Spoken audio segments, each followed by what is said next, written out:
Maçonaria. Meu pacto de morte. P.R. Ayrton Evangelista da Costa. Foi há mais de 40 anos. No decorrer de rituais, jurei que estaria disposto a ser degolado, grau de aprendiz maçom, a ter meu coração arrancado, grau de companheiro, e minhas entranhas rasgadas, mestre maçom, se não cumprisse pela vida afora o compromisso assumido de ser fiel à fraternidade e guardar seus segredos. Jesus disse que não devemos jurar nem pelo céu, nem pela terra, nem por nossa cabeça, mas que seja nosso não, não, e sim, sim, MT 5.34 e 37, confronte com TD 5.12. Com 27 anos, entrei na maçonaria por curiosidade, para conhecer verdades espirituais e filosóficas, aumentar meu círculo de amigos e me sentir mais seguro.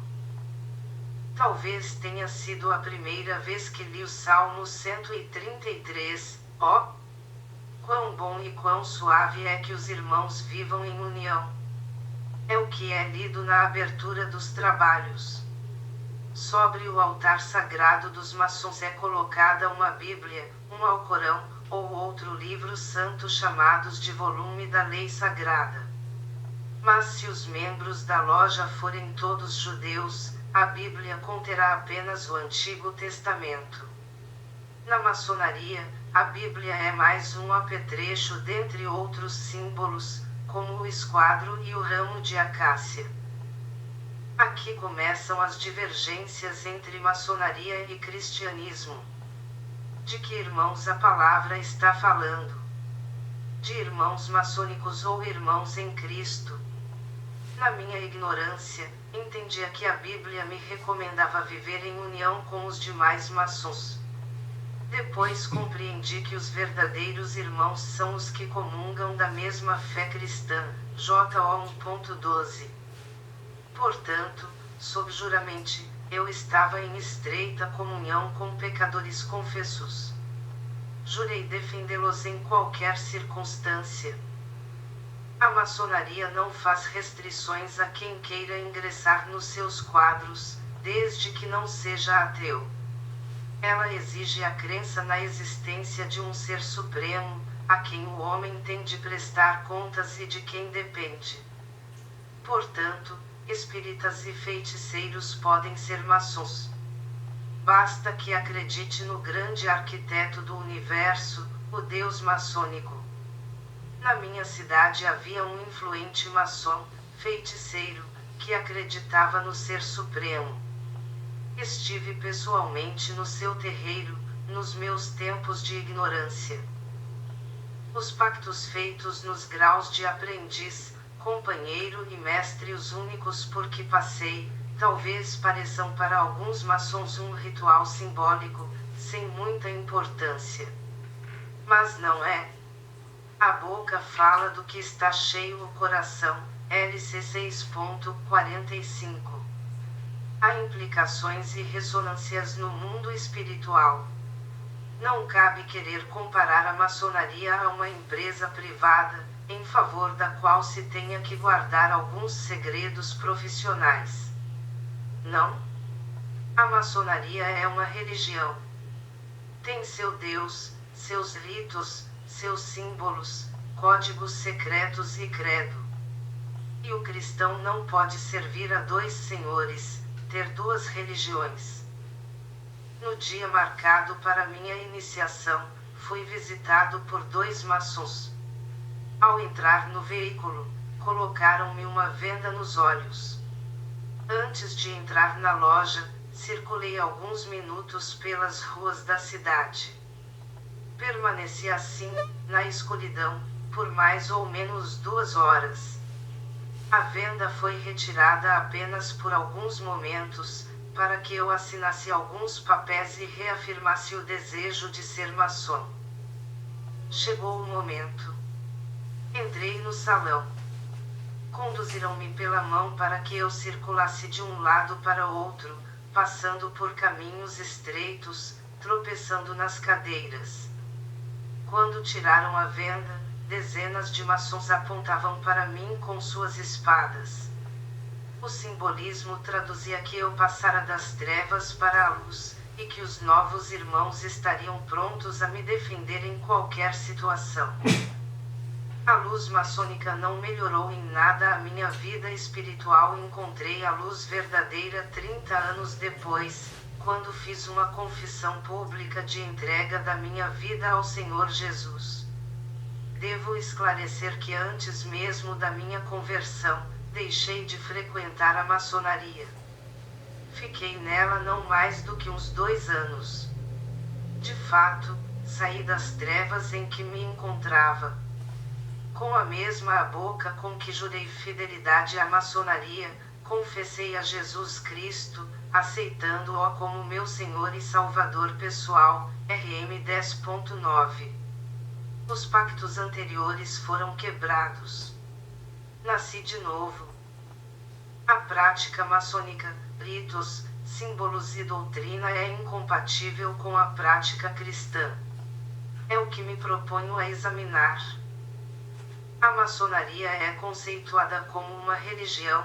Todos, maçons, concordam em declarar que ela é um sistema ético, mediante cuja prática os seus membros podem progredir em seu interesse espiritual, subindo a escada teológica da loja na terra para a loja no céu. 01.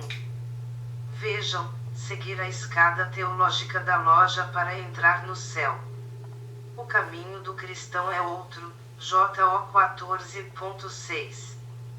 Não há como servir a loja e servir a Cristo ao mesmo tempo. O cristão precisa permanecer fiel a Jesus. JO 15.4-5.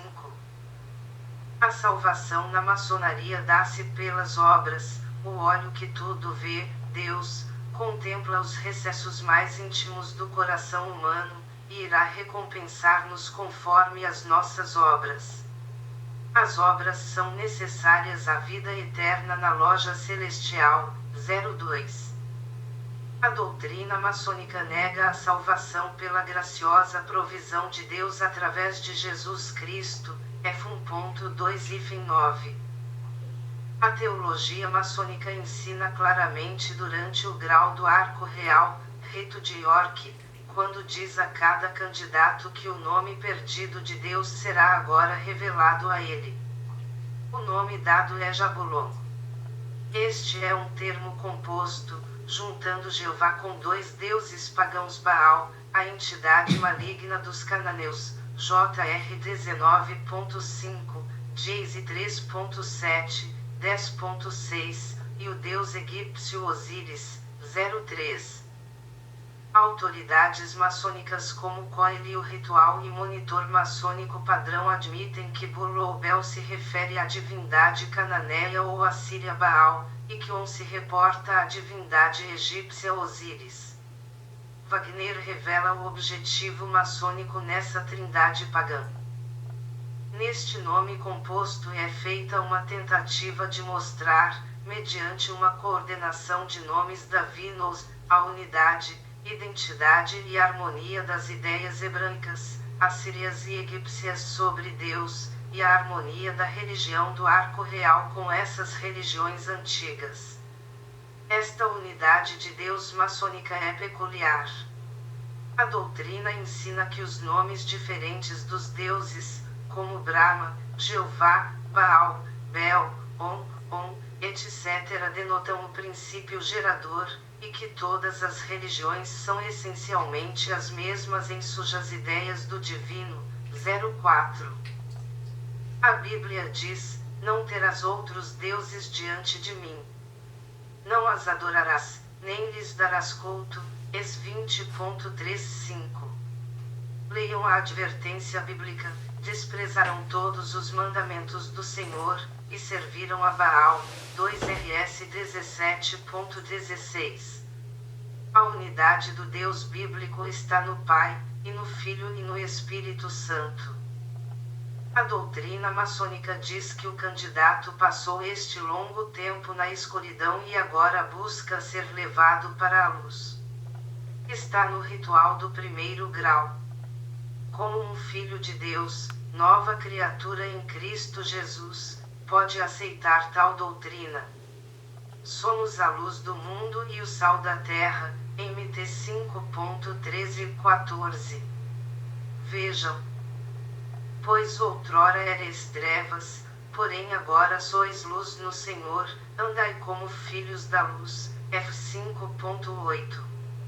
Ao se tornar maçom, o cristão declara que estava nas trevas. Prossegue a teologia maçônica. A maçonaria aceita e ensina que com tudo e acima de tudo está Deus, mas não essencialmente o Deus cristão trino. O maçom pode chamá-lo Deus, como quiser, pensar nele segundo o seu desejo, considerá-lo uma lei impessoal ou pessoal e antropomórfica. A maçonaria não se importa com isso. Deus, grande arquiteto do universo, grande artífice, grão-mestre da grande loja do céu, Jeová, Alá, Buda, Brahma, Vishnu, Siva, ou grande geometra, 05. A maçonaria, como vimos, nega a divindade de Jesus Cristo e do Espírito Santo. Aliás, o Senhor Jesus nem sequer é mencionado nos rituais. O importante ritual maçônico chamado de Ritual da Quinta-feira Santa do capítulo Rosa Cruzes declara oficialmente: nos reunimos neste dia para celebrar a morte de Jesus, não como inspirado ou divino, pois não nos cabe decidir sobre isso. 06. Bastaria isso para que o verdadeiro crente levante a sua voz desassombrada e diga: não, não aceito. Se os senhores não decidem, eu já decidi servir ao Deus verdadeiro, não há uma composição de deuses pagãos. Por isso, cristianismo e maçonaria são irreconciliáveis. O que representa a Bíblia para os maçons? A opinião maçônica predominante é que a Bíblia não passa de um símbolo da vontade, lei ou revelação divina, e não que o seu conteúdo seja a lei divina, inspirada ou revelada. Até agora, nenhuma autoridade responsável afirmou que o maçom deve crer na Bíblia ou em qualquer parte dela. 06. E mais, os livros sagrados de outras crenças são igualmente válidas para o maçom. 07. O apóstolo Paulo disse que toda a Escritura é divinamente inspirada e proveitosa para ensinar, para redarguir, para corrigir, para instruir em justiça. 2 Tim 3.16. Muitos, como eu, se tornam maçons antes de conhecer a Cristo.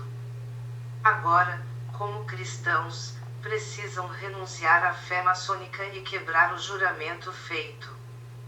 Vejam. Quando alguma pessoa jurar, pronunciando temerariamente com os seus lábios, para fazer o mal, ou para fazer o bem, em tudo o que o homem pronuncia temerariamente conjuramente, e lhe for oculto, e o souber depois, culpado será numa destas coisas. Será, pois, que, culpado sendo numa destas coisas, confessará aquilo em que pecou. LV 5.4-5, confronte com PV 28.13, TD 5.16, 1JO 1.9. Referências: Enciclopédia Revisada da Maçonaria, Revised Encyclopedia of Freemasonry, de Albert G. Mack, Confronte com os fatos sobre a maçonaria, de John Ankerberg e John Eldon, 1995, p. 12. Ritual dos 3 primeiros graus, Ritual e Monitor Maçônico. Os fatos, p. 22. Os fatos, p. 27. Ibidem, p. 51. The Idea of God in Masonry, a ideia de Deus na maçonaria, citado na revista maçônica The New Age, a nova era, nas PGS.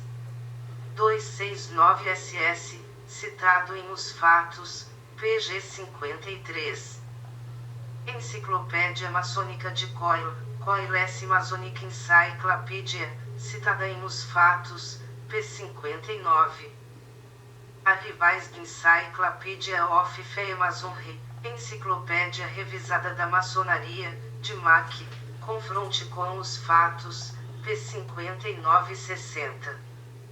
www.palavradaverdade.com 13 de dezembro de 2006.